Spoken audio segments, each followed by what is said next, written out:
திருப்பதி லட்டு.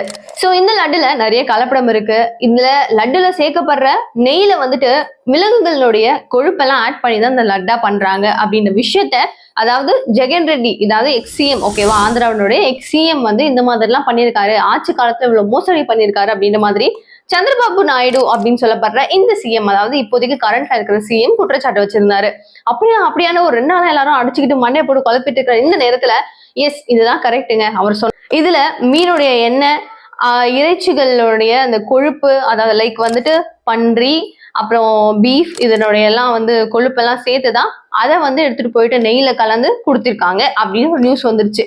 அட்டா பாவீங்களான்னு எல்லாருக்கும் heart blast ஆகிற மாதிரி தான். ஸோ இந்த லட்டை பத்தி நம்மளுக்கு எல்லாருக்கும் இப்போ தெரிஞ்சு போச்சு, என்ன நடந்திருக்குன்றது தெரியும். இனிமே வந்து டிடிடி அவங்களுடைய ரியாக்ஷன்ஸ் எல்லாம் கொடுப்பாங்க, இது இருக்குன்னுவாங்க, இல்லைன்னுவாங்க, இல்லை என்னென்னவோ நடக்கும். ஏன் ஆட்சியில் நான் கரெக்டா பண்ணுவேன்றதையும் சந்திரபாபு நாயுடு அவர்கள் சொல்லியிருக்காரு. பட் ஸ்டில் இதுக்கு முன்னாடி இவ்வளவு நடந்திருக்கு, இவ்வளவு விஷயம் நடந்திருக்கு, என்ன பதில் சொல்ல போறீங்க அப்படின்னு ஒரு கொஸ்டின் தான். சோ பேசலாமா? நீங்க பாத்துட்டு இருக்கிறது கல்கரி நியூஸ், என்ன தீபிகா. சோ அந்த லட்டை பத்தி ஏன் இவ்வளோ ஒரு டாக் அப்படின்னா, எல்லாருமே பாதிக்கப்பட்டிருக்கோம். சோ ஒரு லட்டை ஒரு பிரசாதமா ஹாப்பியா வாங்கி சாப்பிட்ற நம்மளுக்கு இது வந்து பியூரான ஒரு வெஜிடேரியன், இதுதான் வந்துட்டு ஒரு பிரசாதம், சாமி கிட்ட இருந்து ஸ்ட்ரைட்டா வருதுன்ற மாதிரி பயங்கர ஆனந்தமா அதை வந்து சாப்பிடுவோம் இல்லையா? அதுல ஒரு கலப்படம் அப்படின்னு சொல்லும் போது நம்ப முடியுமான்றதை தாண்டி, உண்மைன்றதையும் தாண்டி ரொம்ப ஒரு மனசுல ஒரு ஃபீலிங் பாஸ், அது நம்ம எக்ஸ்பிரஸ் பண்ண முடியாதுல்ல. ஓகே, இந்த லட்டை பத்தின சின்ன இன்ட்ரெஸ்டிங்கான ஃபேக்ட்ஸ் எல்லாம் பார்க்கலாமா? ஆகஸ்ட் 2ஆம் தேதி 1725 வருஷம், சுமார் 300 வருஷத்துக்கு முன்னாடி தான் இந்த லட்டை வந்துட்டு முதல்ல கண்டுபிடிச்சிருக்காங்க. ஒரு அதாவது ஜாகிரி, சுகரு, ஏலக்காய், இதெல்லாம் ஒரு டெக்ஸ்சரா முக்கியமா வந்துட்டு அப்போ அந்த காலத்துல வேர்க்கடலை, அதான் மல்லாட்டைன்னு சொல்லுவோம் எங்களுடைய ஏரியால. சோ வேர்க்கடலை, நிலக்கடலை அப்படின்னு சொல்ல போற அந்த கிரவுண்ட் நட்ஸ், ஓகேவா, அதை ஆட் பண்ணி தான் அந்த லட்டை ஃபர்ஸ்ட் பண்ணியிருக்காங்க. சோ முதல்ல இந்த 300 வருஷம் முன்னாடியே வந்துட்டு அந்த லட்டை கண்டுபிடிச்சி அதுல இருந்து ஸ்டில் இப்ப வரைக்கும் ஒரு ஹோலி, அதாவது ரொம்ப வந்து சாமியை கும்பிட்டுட்டு இருக்கிறோம், போறோம் வரோம் அப்படின்னு இல்லாம ஒரு பிரசாதமா சாமி கிட்ட இருந்தே நம்மளுக்கு கிடைக்கிற மாதிரி ஒரு ஆனந்தத்தை கொடுக்கறதாகவும், ஒரு ஸ்வீட்டா நம்ம போயிட்டு நம்ம சாமியை பார்த்துட்டு வந்ததுக்கு அப்புறம் ஸ்வீட் கொடுக்குற ஒரு இதுலயும் வந்துட்டு பாத்தீங்கன்னா அந்த பிரசாதம், அதாவது லட்டு பயங்கர ஃபேமஸா திருப்பதியில அன்றில இருந்து இன்று வரை வழங்கப்படுது அப்படின்னு சொல்றாங்க.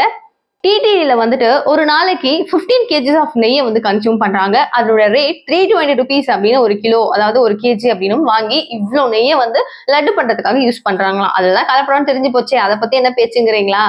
திருப்பதியில ஒரு நாளைக்கு மட்டும் 2.8 லட்சம் லட்டுகள் வந்துட்டு செய்யப்படுது, விற்கவும் படுதான். அது மட்டும் இல்லாம ஒரு அக்கேஷனான ஒரு டைம், ஒரு ஃபெஸ்டிவல் நடக்குது அப்படின்னும் போது 4 லட்சம் லட்டு வரைக்கும் அவங்க செய்வாங்களாம், விற்குமா. இதையும் தாண்டி அவங்களால எத்தனை லட்சம் லட்டு வரைக்கும் செய்ய முடியும், அவங்க எவ்வளவு நேரம் ஆகும் அப்படின்னு பாத்தீங்கன்னா, அவங்களால 8 லட்சம் லட்டு வரைக்கும் செய்ய முடியுமா. அவங்களுக்கு கன்சியூம் ஆகிற டைம் என்னவோ எக்கச்சக்கமா. இதையும் தாண்டி இந்த லட்டுகளை ப்ரிப்பேர் பண்றதுக்காகவே 2 ஷிஃப்டா 600 குக்கிங் எக்ஸ்பர்ட்ஸ் வந்துட்டு ஒர்க் பண்ணிட்டு இருக்காங்க. நான் சொல்றது வெறும் லட்டு மேக் பண்றதுக்கு மட்டும், இந்த சமையல் எல்லாம் நடக்குது இல்ல, அது எல்லாத்தையும் தாண்டி லட்டுக்காகவே 600 பேர் ஒர்க் பண்ணிட்டு இருக்காங்க. அந்த கோவில்லையே பிக்கெஸ்ட் ஒரு ரெக்கார்ட் அப்படின்னு சொல்லப்படுற மாதிரி 2018ல ஒரு பிரம்மோற்சவம் நடக்குது.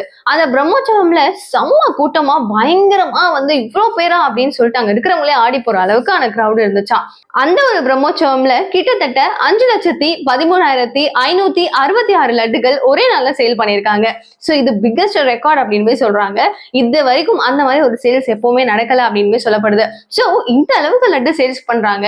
பட் எப்படிங்க எவ்வளவுதான் உங்களுக்கு பணம் வரும் அப்படின்னு கேட்டீங்கன்னா, டிடிடி கவர்மெண்ட் அனௌன்ஸ் பண்ணியிருக்காங்க, அவங்களுக்கு வருஷத்துக்கு 500 crores லட்டுல இருந்து மட்டும் அவங்க ஏர்ன் பண்ற இன்கமா சொல்லியிருக்காங்க.